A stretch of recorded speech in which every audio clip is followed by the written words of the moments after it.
tardes. En el presente video vamos a sugerir algunos libros que pueden ayudar a introducirnos a la historia del arte. Bueno, básicamente voy a sugerir 5 libros. El primero de ellos es el titulado Historia Social de la Literatura y el Arte de Arnold Hauser. En este caso lo tengo en 3 tomos. Primer tomo, Historia Social de la Literatura y el Arte, que fácilmente se puede encontrar en 2 o 3 tomos en español.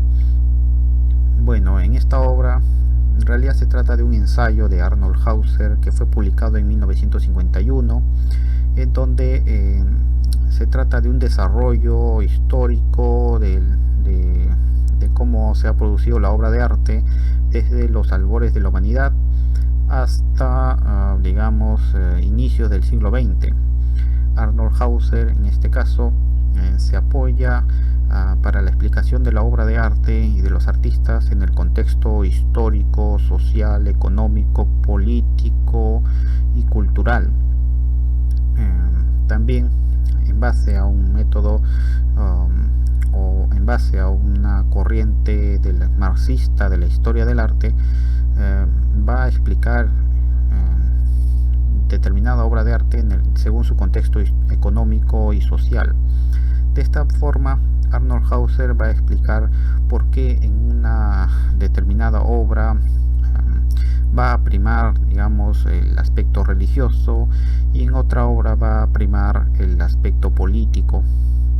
O también, por ejemplo, por qué en determinado periodo un artista en realidad es un artesano anónimo y en otros periodos se trata más bien de la exaltación de su personalidad como genio en el arte. Bueno, el siguiente libro que voy a sugerir justamente complementa este primer texto que he mencionado, de Arnold Hauser también, titulado Teorías del Arte, Tendencias y Métodos de la Crítica Moderna, que lo vemos aquí.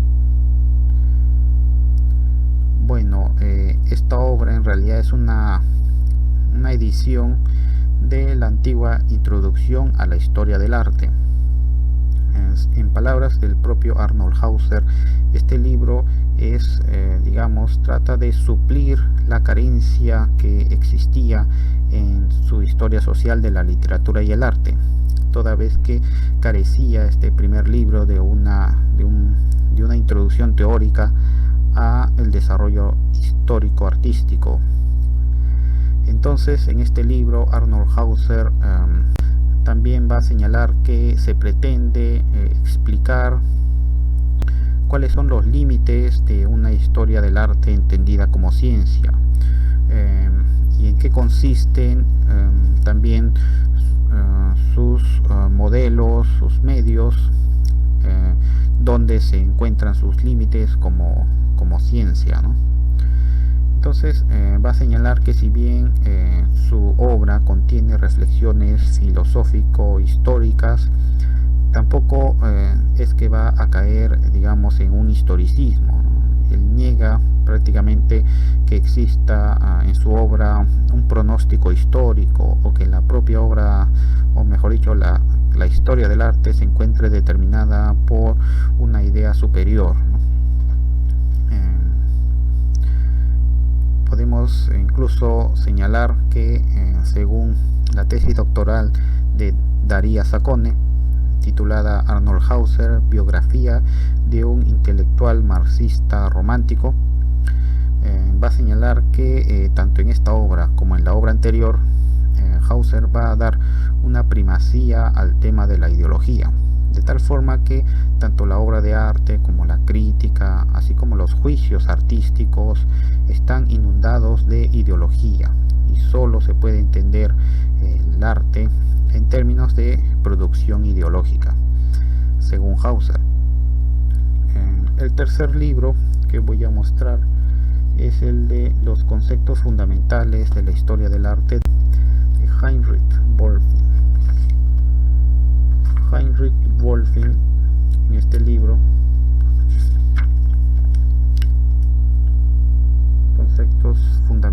de la historia del arte.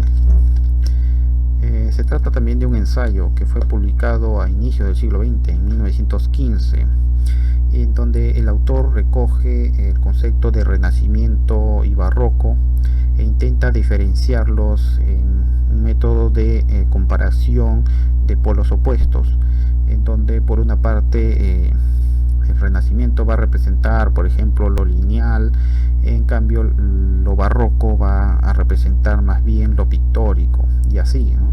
Tenemos la superficie contra la profundidad, la forma cerrada con las formas abiertas, es decir, por ejemplo en las pinturas, los personajes todos se encuentran dentro, digamos, de la obra de arte. En cambio, en el barroco las formas se encuentran dispersas, incluso recortadas. También tenemos la diferencia entre lo claro y lo indistinto, la pluralidad y la unidad.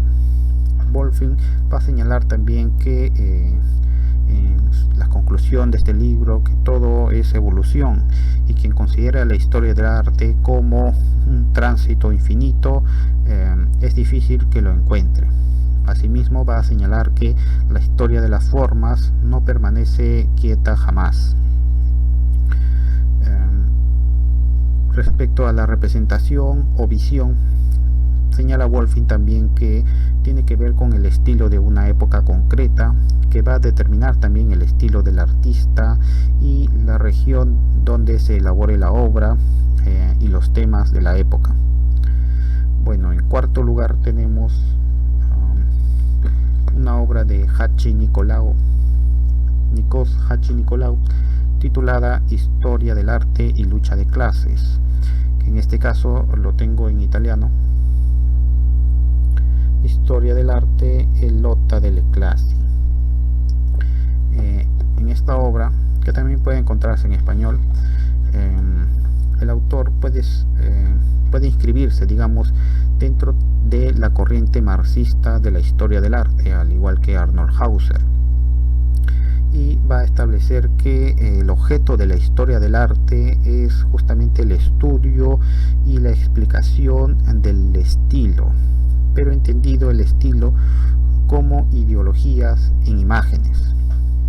Así, Nikos Hatzinikolaou no va a tomar el concepto de estilo de Wolfing, de Heinrich Wolfing, entendido como organización determinada de las formas, sino más bien va a tomar el concepto de estilo que es usado por Frédéric Antal, que entiende al estilo además como una combinación de elementos formales como los propios temas de las imágenes, que expresan las formas particulares de la ideología global de una clase social.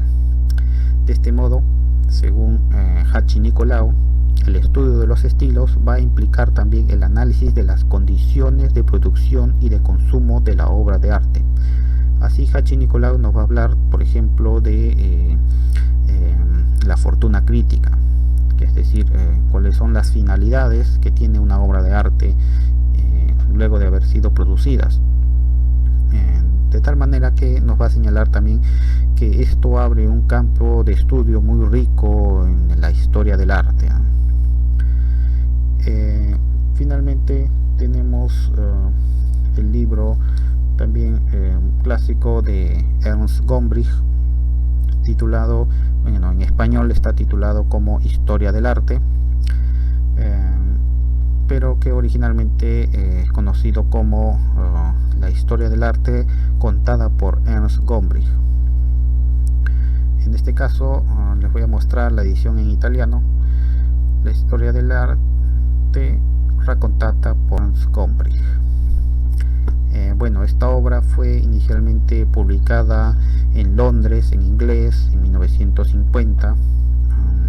Luego va a ser publicada, va a ser traducida al año siguiente al español por el historiador y crítico de arte Rafael Santos Torroella, y al año siguiente, en 1952, va a ser traducida al italiano bajo el nombre en ese tiempo de El Mundo del Arte.